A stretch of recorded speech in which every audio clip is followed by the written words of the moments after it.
ever wondered why women say, "Oh my God," before they're about to come? Is it a coincidence?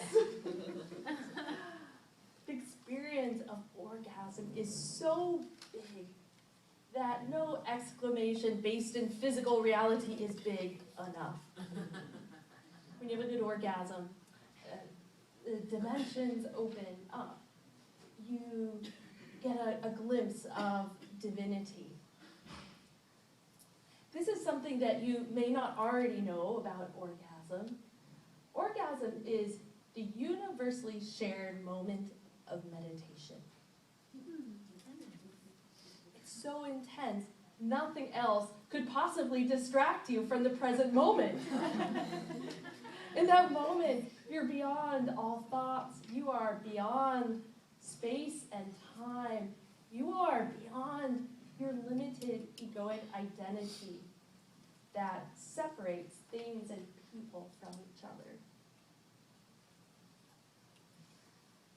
So my desire is to inspire you to connect with the sacred aspect of your sexuality, particularly through the use of sound, through the use of your voice. And when you do that, you have the possibility of unleashing the deep and wild goddess within inside of you, within every single one of you. Each one of you it'll sound a different way, it'll look and feel a different way. So how does that sound? Would you like to learn how to do that? Sure. Yeah. And so say, mm-hmm. Mm-hmm. Thank you. Wait, before we begin, I'd like to ask your permission on a couple of points. One, do you give yourself permission to make sounds out loud, even sounds of pleasure? If so, say, "Oh yeah." Oh yeah. Oh yeah. And do you give permission to every single other woman here to make sounds of pleasure? If so, say, "Oh yeah." Oh yeah. Great. And do you give yourself permission to feel pleasure? Because, hanging around me, you just might. And so say, "Oh yeah." Oh yeah. And do you give permission to every other woman here to feel pleasure also? Oh yeah. Oh yeah. Oh yeah. This is so important, what we just did. We said hello to and busted the conditioning that says it's not absolutely 100% okay for you as a woman to enjoy and to express your pleasure. Yes. Particularly not sexual pleasure, and particularly not where someone else could hear you. The neighbors might hear, or the kids might hear. Let the neighbors catch up. You might inspire them. You know that throughout the history of women, it's been incredibly important for us to own our voice. Throughout the ages, unspeakable traumas happen to us as women.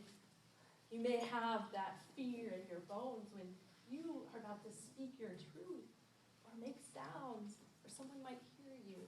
So now's a new day, and it's important to express yourself through your voice. And what do I mean by voice? Not only your speaking voice where you express what's in your rational left brain through words that make sense, but also, and this is something you may not have ever considered, to give freedom to the voice to sounds that don't make any sense. Yes. Because they come from a different place. They come from the goddess within you who's not living in your left brain, but in your body. So those sounds come from your body, from your heart, and from the depths of your soul. What would that feel like to express that you in life when you're having a great meal? Or when your partner is just loving you up like mad. And you gift and inspire your partner with those sounds. They are power. This is your power. This is one of your superwoman powers, is sound. Did you know that? Yes. All right. I know Naiva knows that. So think back to, for example, the sirens of ancient Greek mythology and the power they had over men.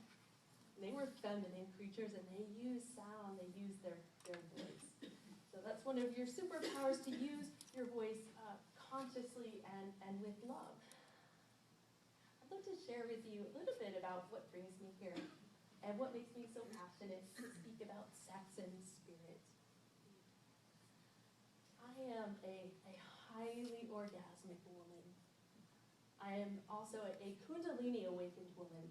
What that means is the energy of evolutionary life force streams through me.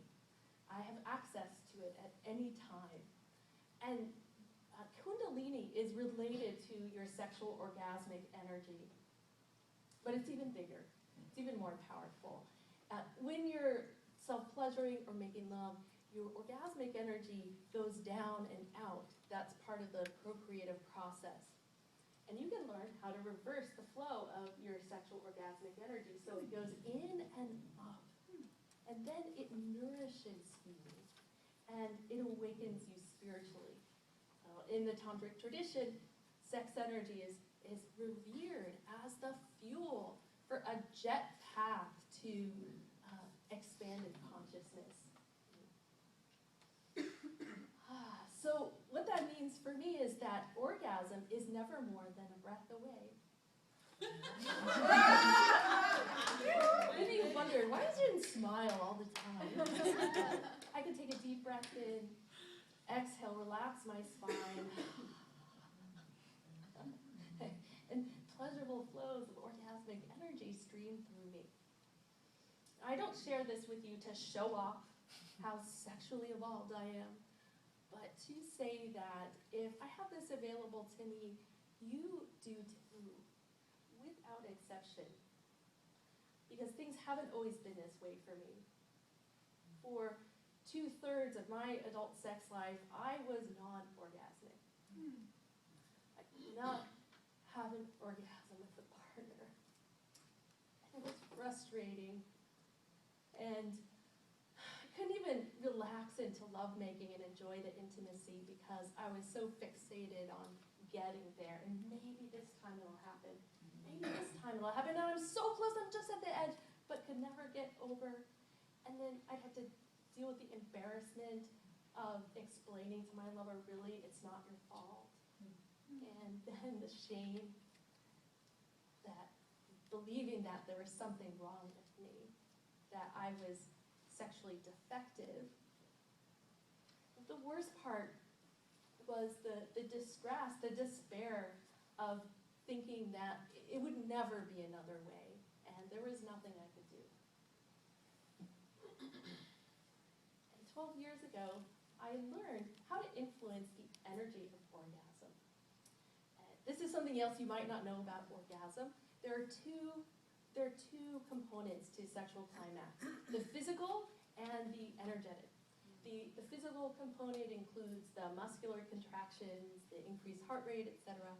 The energetic component is that whoosh, that rush of pleasure that you feel through your body. And that is the part that you can influence to a great degree. So I